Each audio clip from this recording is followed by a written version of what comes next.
குறிஞ்சிப்பாடி சட்டமன்ற தொகுதியில் பொங்கல் பரிசு தொகுப்பினை வழங்கி தொடங்கி வைத்த வேளாண்மை மற்றும் உழவர் நலத்துறை அமைச்சர்.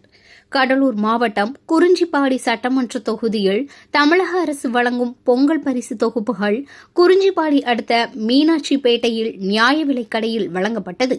பொங்கல் பரிசு தொகுப்புகளுக்கான ரூபாய் 3000 மற்றும் 1 கிலோ அரிசி, 1 கிலோ சர்க்கரை, வேஷ்டி, சேலை மற்றும் ஒரு முழு கரும்பு ஆகியவற்றை குறிஞ்சிப்பாடி சட்டமன்ற உறுப்பினரும் வேளாண்மை மற்றும் உழவர் நலத்துறை அமைச்சருமான MRK பன்னீர்செல்வம் குடும்ப அட்டைதாரர்களுக்கு வழங்கினார். கடலூர் மாவட்ட ஆட்சித்தலைவர் CB ஆதித்ய செந்தில்குமார் தலைமையில் நடைபெற்ற இந்த நிகழ்ச்சியில் ஏராளமான அரசு அதிகாரிகள் மற்றும் பயனாளிகள் கலந்து கொண்டனர்.